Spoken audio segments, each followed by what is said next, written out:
Olá, seja muito bem-vindo ao primeiro episódio do podcast Conversas com a Música. O meu nome é Rita Nascimento e estou aqui em representação do Serviço de Música Sacra da Igreja de São Roque. Este podcast vai estar disponível nas diversas plataformas de difusão de streaming áudio e também no YouTube, no canal do Serviço de Música Sacra da Igreja de São Roque e no canal da Santa Casa da Misericórdia de Lisboa.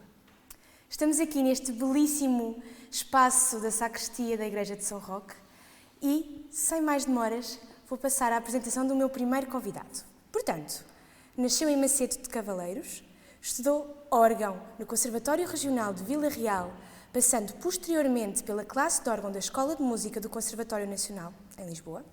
Licenciou-se em composição pela Escola Superior de Música de Lisboa. Estudou ainda Ciências Musicais e Gestão de Recursos Humanos e Comportamento Organizacional. É mestrando em Musicologia Histórica na Faculdade de Ciências Sociais e Humanas da Universidade Nova de Lisboa e atualmente frequenta o mestrado em Filosofia na variante de Estética, na mesma instituição. Desenvolve um vasto trabalho relacionado com a música, ensino e intervenção social. Integrou uma escavação arqueológica, faz parte de um partido e é o diretor do Serviço de Música Sacra da Igreja de São Roque. Rui Valdemar, bem-vindo aqui ao primeiro episódio do nosso podcast. Obrigada por estares aqui comigo.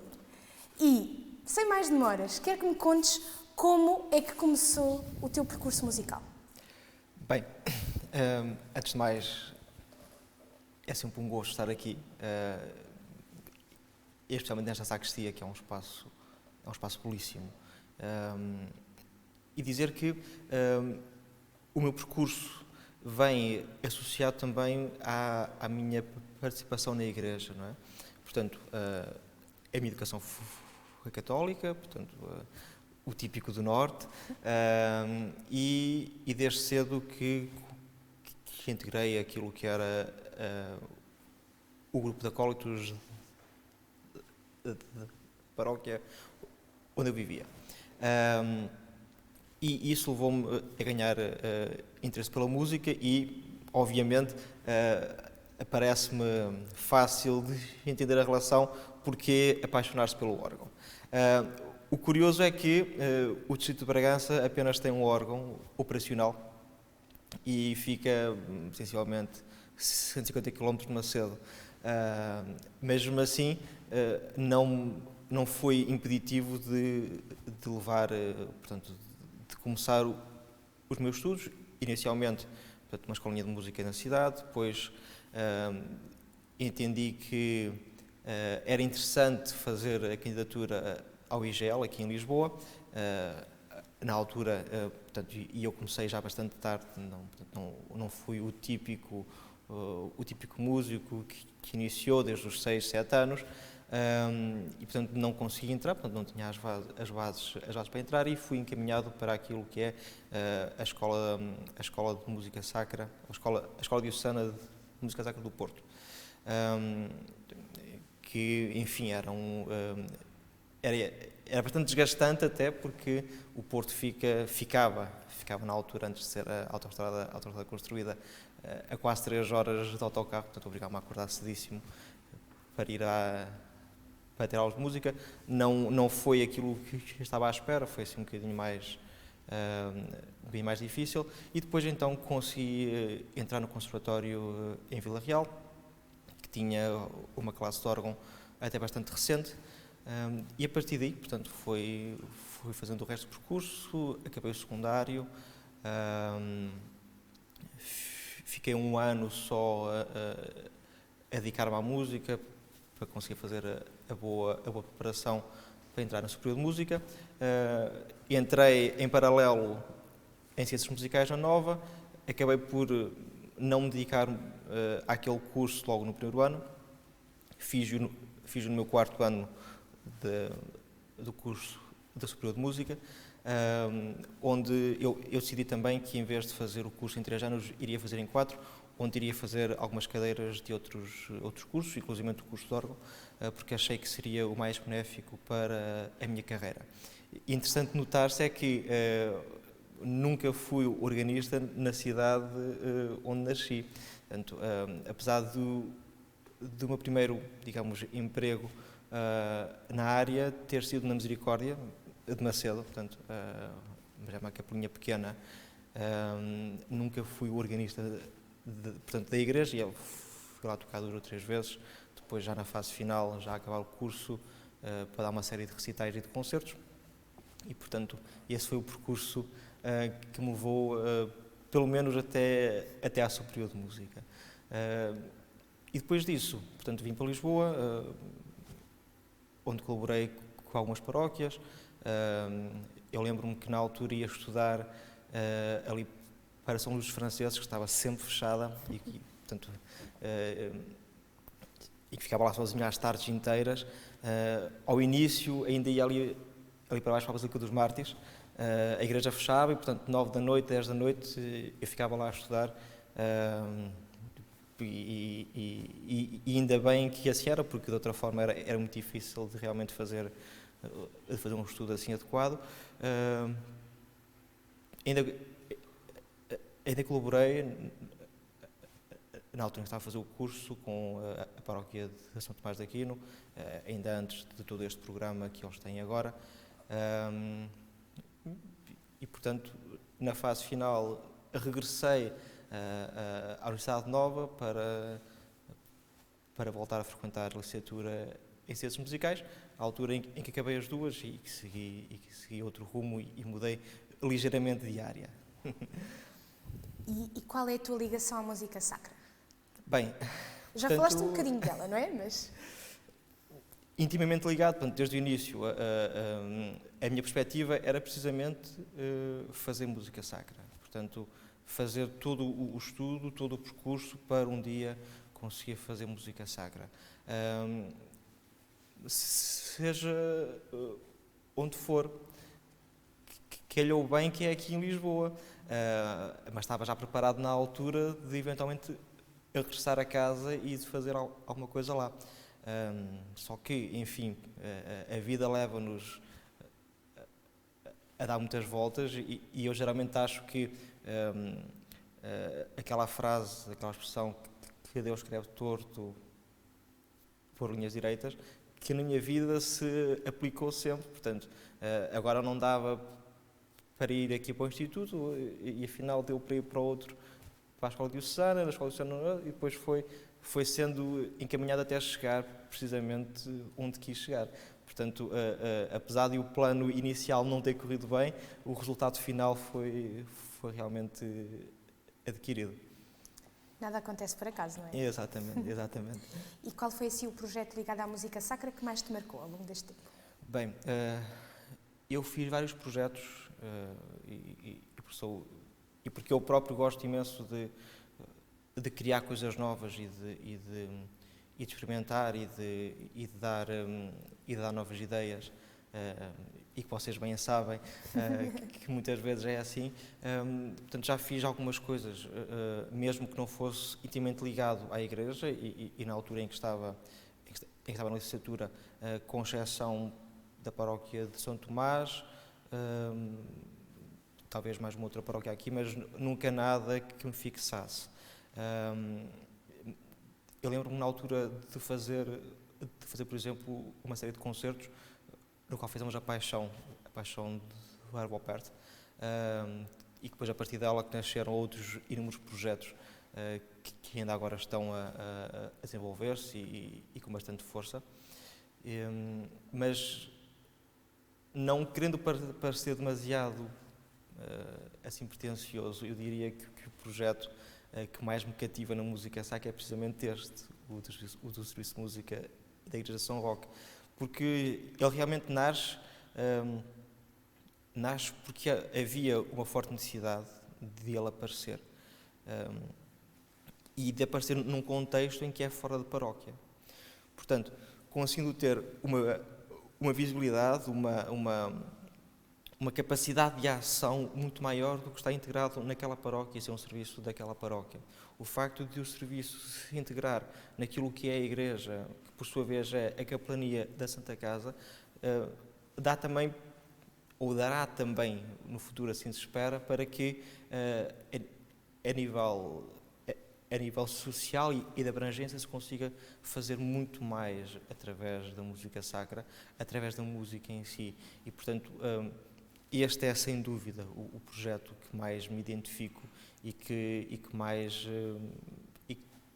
me revejo, portanto, dos vários em que estive e portanto, e depois até chegar aqui já toquei regularmente em vários sítios. Eu lembro-me que o primeiro, e agora também fazer aqui um paralelo com a questão anterior, o primeiro emprego que tive nem foi na Misericórdia, foi, agora estou-me a lembrar, foi na Igreja do Sagrado Coração de Jesus, que era uma igreja dentro de um colégio de irmãs, não me recordo de qual é que era a congregação delas, e era um ordenado na altura à volta de 70 euros, o que para um jovem com 16, 17 anos era ótimo. Era ótimo, era excelente. Entretanto, houve uma mudança e comecei a tocar na Sé de Vila Real, na pré-construção do órgão, portanto já havia o projeto, mas ia só tocar, portanto, em dias festivos, Páscoa, em dias mais importantes, portanto não mantinha assim uma regularidade, o coro era o coro do seminário, e portanto nunca houve assim uma grande experiência de fixação em outros projetos ligados à música sacra. Mas diria que construtivamente, portanto, um bocadinho por blocos, todos eles ajudaram a moldar aquilo que é atualmente este serviço. E na tua opinião, qual é que é aqui a importância da música sacra na nossa sociedade atual? Bem, eu acho que a importância é extrema. Eu considero que a música sacra é a nova forma de evangelizar. Eu estaria muito enganado se achasse que em 2021 não fosse uma das ferramentas a música para chegar a mais pessoas. E realmente um dos propósitos deste serviço é lançar o convite. É lançar o convite a outras pessoas para que venham à missa a São Roque e que seja através da música. E, portanto, não estamos aqui sozinhos nisto, não é? Cada vez mais se faz música com este propósito, com o propósito de chamar as pessoas, de as cativar, de lhes dar um conforto necessário. E, portanto, se ao longo da história da Igreja nós fomos tendo várias maneiras de evangelizar, a mim parece-me que a música esteve, de certa forma, sempre presente, e se olharmos para a Contra-Reforma e para a Reforma, ela estava lá e de uma maneira bastante presente, e os compositores sempre bastante ativos e preocupados com o cativar através da música, mas atualmente há uma renovação dessa vontade, desse espírito de a música se centralizar como uma das principais ferramentas de evangelização. E, portanto, a importância é extrema e cada vez mais devem as várias igrejas dar os seus recursos, o máximo de recursos possíveis, para que a música tenha um espaço, um grande espaço na sua vida cotidiana, não só dominical, mas também do dia-a-dia. Há muito aquela divergência do sacropop, não é? Ora, mesmo não sendo o tipo de música que nós aqui em São Roque fazemos, que defendemos liturgicamente, eu conheci o sacropop como a música de mensagem. Portanto, música que passa uma mensagem. E eu acho que ela é muito importante neste contexto de paraliturgia, portanto, do que é externo à liturgia, porque consegue cativar as pessoas, consegue cativar os jovens, consegue chegar a outras pessoas e fazê-las acolherem-se naquilo que é o sentido da Igreja. Não é? E, portanto, das várias formas, quer seja música litúrgica ou música não litúrgica, portanto, mas sempre música sacra, ela está à disposição da Igreja para, cada vez mais, chegar a toda a gente e ser através dela que as pessoas integram as comunidades. Qual o estado da música sacra em Portugal? Que é lamitosa. E bastante. Quer dizer, isto não é segredo nenhum. Não estou a dizer aqui uma barbaridade que seja desmesurada da realidade em que vivemos. Portanto, o problema não é só a nível técnico das obras que existem, não é só a nível da falta de formação, que muito se tem evoluído já e bem, mas que ainda falta ainda falta dar mais força, mais ânimo, mais vontade a isso, ainda falta fazer acontecer fora dos grandes círculos, não é? Mas isso é um problema que já é estrutural em Portugal, não é? As coisas acontecem dentro dos grandes círculos e depois tudo o resto fica um bocadinho esquecido. Mas não podemos esquecer isso. Não podemos esquecer que temos também uma responsabilidade para com esses locais. E, portanto, o serviço, quando sai fora de São Roque, e que já aconteceu e que vai acontecer cada vez mais, é nessa missão de ajudar a dar à música sacra em Portugal um nível cada vez maior. O que aconteceu anos 50, 60, 70 com a composição de novas obras. E bem, era necessário, as obras criaram-se, mas depois ficou por aí. O próprio nível das obras ficou por aí. Mesmo as obras que são feitas ainda atualmente, é tudo bastante igual, é tudo bastante semelhante. Com exceções devidas, ocorrem, certo, mas lá está, são exceções, não são a prática. E há muitas vezes a ideia de que mas a música adequa-se a quem a canta. A música adequava-se a quem a cantava há 70 anos atrás. Não acompanhou a evolução, não foi pedagógica, portanto, não ajudou as pessoas a evoluírem para que agora, passado estes anos todos, quase um século da reforma, quase um século, enfim, que houvesse a possibilidade de as pessoas já terem um nível diferente, já conseguirem cantar o tipo de melodias, já conseguirem cantar o tipo de obras, não é? Porque também acabamos por nos prender muito na disputa de qual é que é o tipo de música que se deve fazer na igreja. Quem é que a deve fazer? A Assembleia participa ou não participa? E depois já há a discussão de mas o decreto diz isto, o decreto diz aquilo, isto é para ser interpretado assim, é para ser interpretado assado. E no meio disso tudo, continua a haver uma grande lacuna que é precisamente a música que é feita. O entendimento de quem a faz.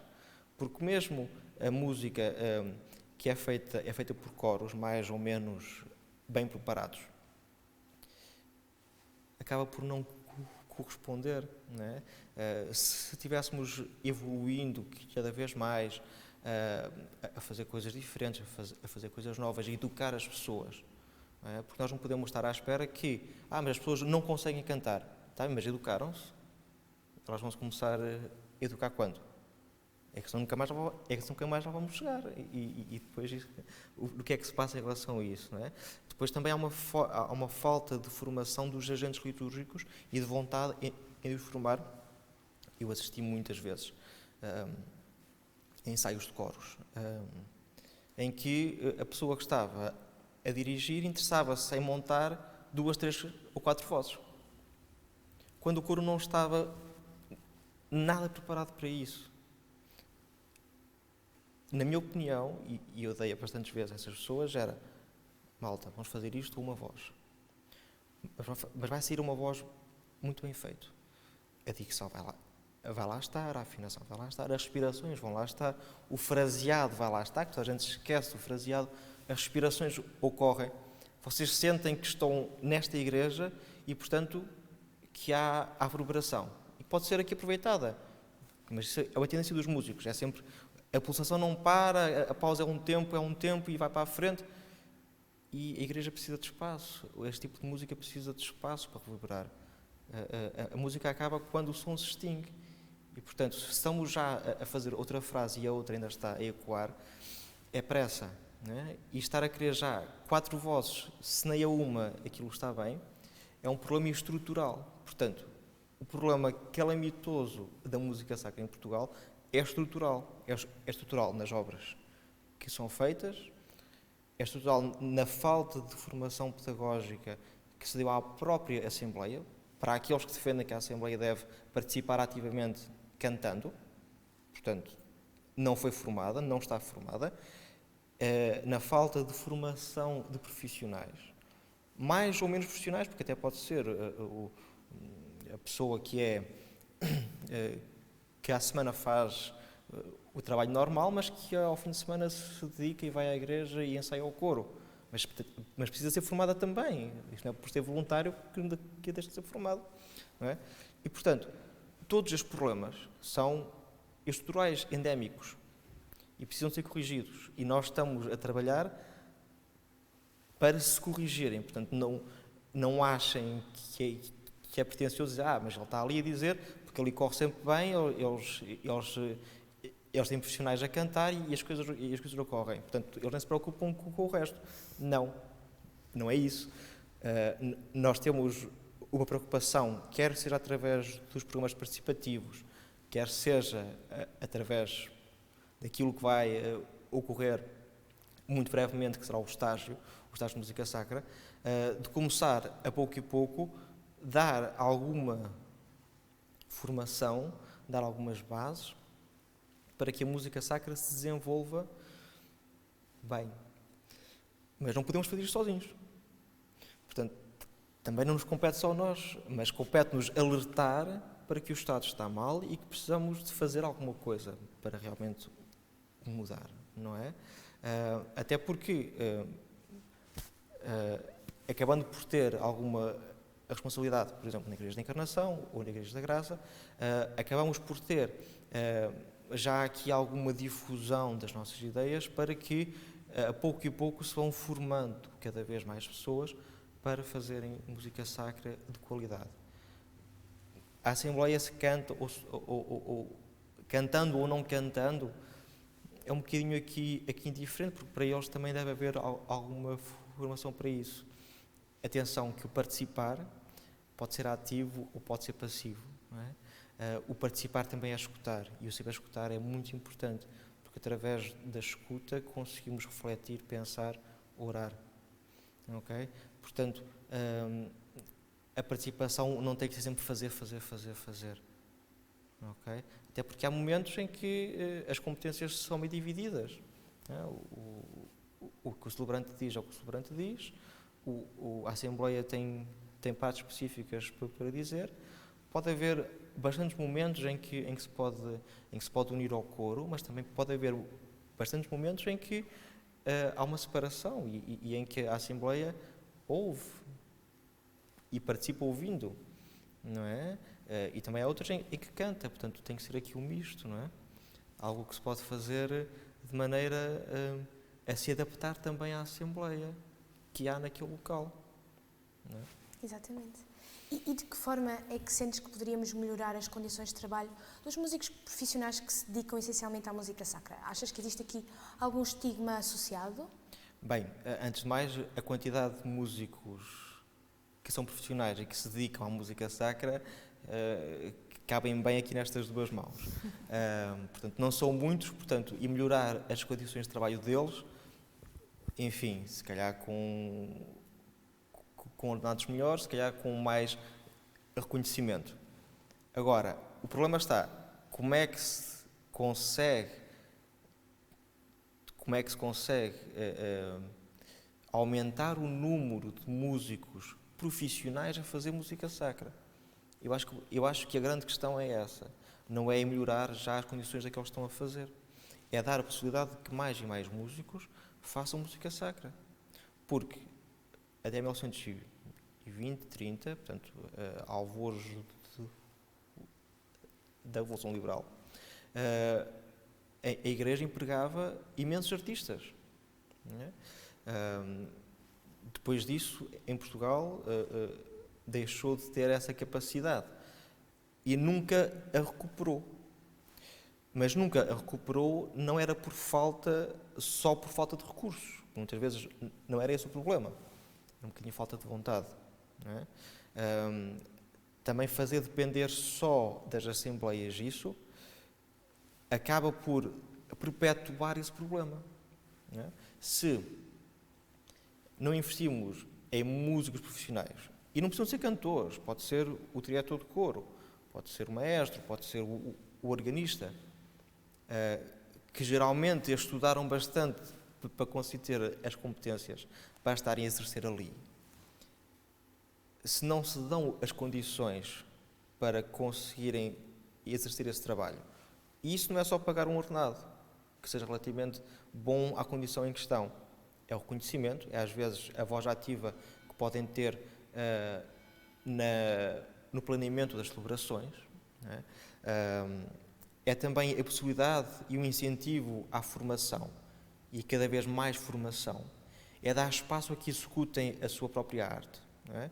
O facto de o organista desejar fazer um concerto, um recital, ou poder tocar a peça do ofertório início ao fim, sem ser interrompido, isso é dar condições. Felizmente aqui não acontece isso. Portanto, a peça do ofertório é tocada sempre início ao fim, não é interrompida por questões de timing, mas também há bom senso em não terem peças de 5 minutos no momento em que a música devia durar 2, não é? Mas dar as condições para que mais gente e profissional faça música na igreja é começar a planear o que é que se quer fazer ali, não é? Porque uma paróquia pode ter várias missas, não é? E pode optar por haver uma missa específica, semana a semana, ou 2 vezes a semana, ou mensal, em que tem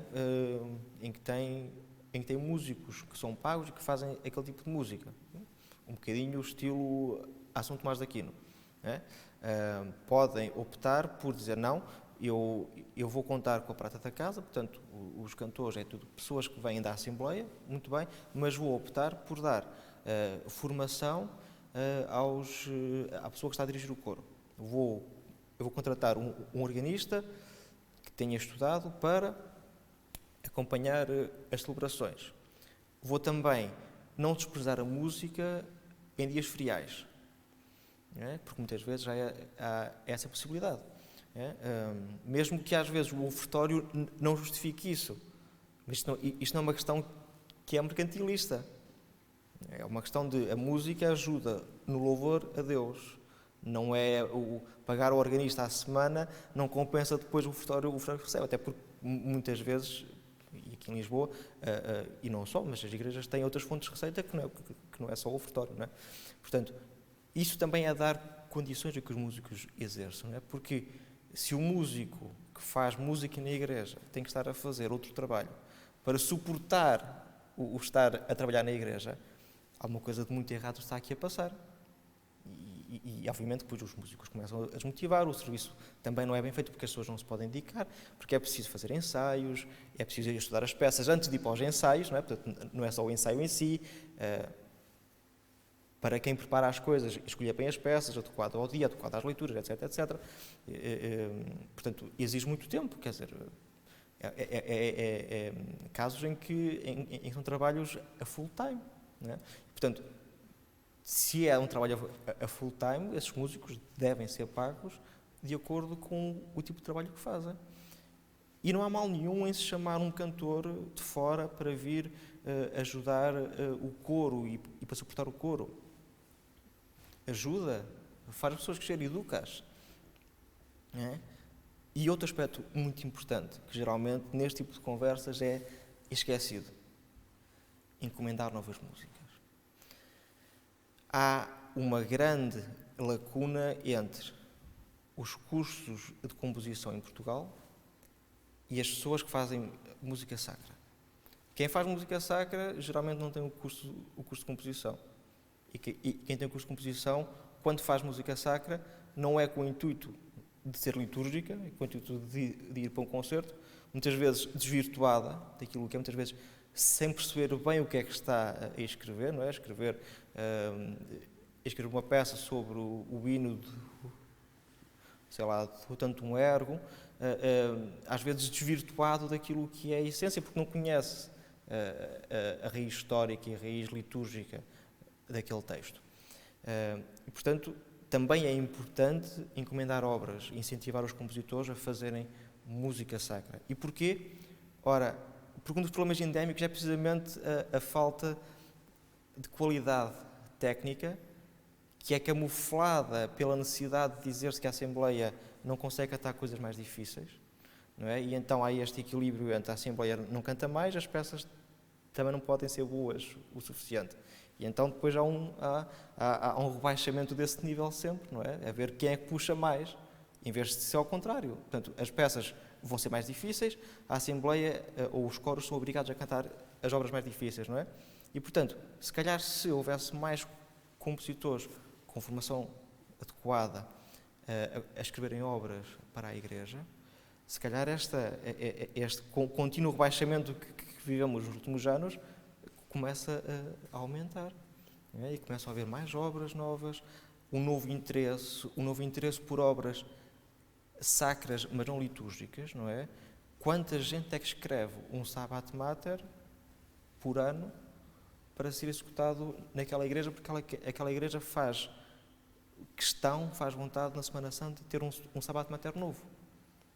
Quantas? Não é? E também não podemos dar a desculpa do mas lá fora não se faz. Faz, em alguns sítios faz, sim. E se não se faz, nós vamos ensinar como é que se faz. E vamos nós começar a fazer isso. Portanto, não podemos só almejar ser como os estrangeiros nas coisas boas.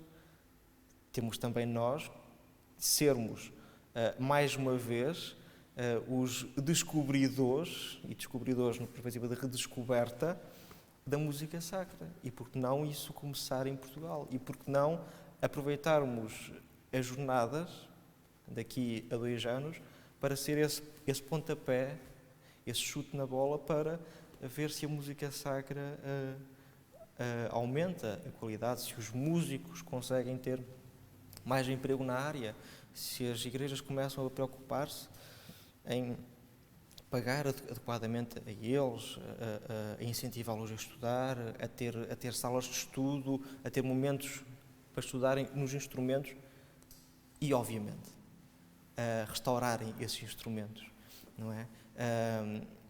Porque já se fez muito. O estado dos órgãos em Portugal, especialmente na cidade de Lisboa, já não é tão grave assim, mas ainda continua a ser-lo, não é? Nós continuamos a ter muitas igrejas onde não há órgãos restaurados, continuamos às vezes a tentar ver organistas, a discutir com organistas sobre o que é que se vai fazer num órgão que nem sequer é deles. Continuo-se a ver crimes como tentar retirar órgãos dos sítios e construir outros órgãos lá desvirtuados, quando há igrejas que nem um órgão sequer têm para ser restaurado, e quando eles deviam ser restaurados nas igrejas onde existem e construídos novos noutras igrejas. Continua-se a haver um problema nos organistas em quererem ser estrangeiros e não portugueses. Portanto, esquecem-se que Portugal tem uma tradição na construção de órgãos. Não é o órgão ibérico, é o órgão português, ponto. E temos que ter medo de parar de ter medo de andar a dizer isto. É o órgão português. Diferente do órgão espanhol. Partilha algumas coisas, sim, de facto. Mas é o nosso órgão, há que ter orgulho nele, há que começar a incentivar os organistas a tocar mais repertório português, a incentivar os párocos a quererem ter órgãos que sejam continuidade da tradição da organaria que era feita em Portugal. E isso é muito importante, e isso vai ajudar a dar um novo ânimo à música litúrgica. Obviamente, compositores a escreverem música para esses órgãos. Para o nosso tipo de órgão. Porque é o nosso tipo de órgão. Porque é que nós continuamos a ter a vontade de sermos todos especialistas em Bach? E qualquer organista é especialista em Bach. Mais um, não é? Mais another brick in the wall, não é? Mais um que está ali. Não, nós temos que ser diferentes. Nós temos que fazer valer a nossa música. Fazer valer a nossa nova música também, não é? Temos que parar de querer divinizar certo tipo de compositores e olhar para o repertório como um todo. não é? Porque, e isto é psicologia, a tendência do cânon é ser perpetuado pela sua constante execução. Portanto, quanto mais se toca, mais as pessoas o vão conhecer, mais vão gostar dele. Mas se tocassem outras coisas, as pessoas iam gostar também. Não é? Daí que, por exemplo, aqui no serviço, se dê muita primazia a executar-se música que nem está nas principais plataformas, do Spotify, no YouTube, etc. Não é? Por falar em serviço, como é que está a ser esta experiência de seres o diretor do Serviço de Música Sacra da Igreja de São Roque? Bem, a Igreja de São Roque já não tinha alguém dedicado intensivamente aqui à música, pelo menos há 15 anos. E se calhar é ser simpático. Portanto, quando eu vim para aqui, que coincidiu com a entrada do novo reitor, era um novo mundo, portanto, era preciso construir tudo de novo. A experiência está a ser fantástica, porque desde o início que houve pessoas também fantásticas a acompanharem. Portanto, inicialmente era uma tentativa de ter várias pessoas, ainda uma perspectiva de não se conseguir pagar aos cantores, mas rapidamente conseguimos resolver isso. A Ângela Flores e o Diogo Chaves começaram a integrar a equipa, a vida levou por outro caminho aqui a Ângela, mas que somos muito gratos, porque sem ela não tínhamos chegado aqui, e agora uma equipa nova, com 6 pessoas que trabalham diariamente, porque diariamente isto ocorre,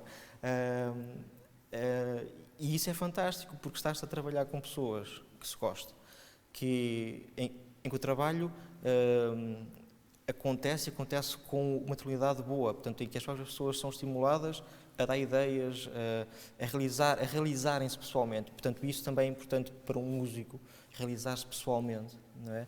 E terem espaço para isso, e serem incentivadas a estudar. Aqui o exemplo, a Sofia Portela integra o Serviço de Música Sacra, mas não tinha formação em direção coral. Mas foi incentivada a chegar-se à frente do coro. Portanto, é um momento bom, começa a aprender mais. Incentivar as pessoas, reconhecer as capacidades, reconhecer as potencialidades e ajudá-las a evoluir. E, portanto, neste sentido em que agora olhamos, que agora olho para trás, e já se passaram 2 anos e meio, 2 anos, em que já aconteceu tanta coisa, portanto, e o facto de ter acontecido tanta coisa, mesmo com a pandemia no meio, é positivo. Portanto, a experiência está a ser boa. Claro que há sempre coisas que podem melhorar, não é? Aqui, há bocado está a falar da questão do órgão português, e apesar da caixa do meu órgão ser a caixa de órgão português, por dentro não o é. E, portanto, também é uma coisa que ainda se precisa de trabalhar aqui, não é?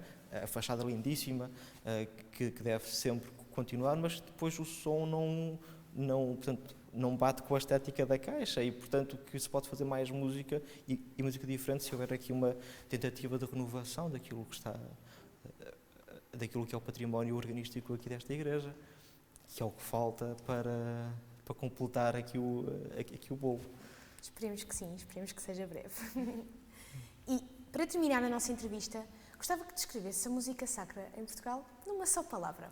Bem, eu há bocadinho estava a chamar-lhe calamitosa, portanto, de modo a não me repetir na palavra, e, portanto, para dizer uma outra palavra, e sei que vou correr o risco de ser mal interpretado, de provavelmente ser bastante discutido, e se calhar até chacinado na praça pública, mas pronto, isto é quase um martírio, portanto, eu vou dizer a palavra a seguir com o sentido precisamente de ser uma bomba para que as pessoas também comecem a falar sobre isto e ajam, sobretudo ajam.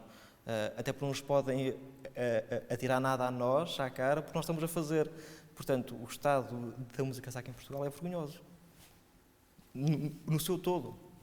Da música, da forma como é feita, da forma como os músicos são tratados.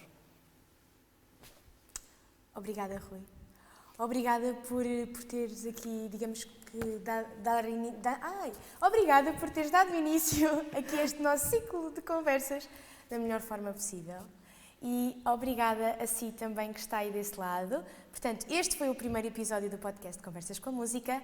Espero que fique por aí, que fique atento, porque vamos ter muitas surpresas ao longo deste podcast. Muito obrigada por estar aí desse lado.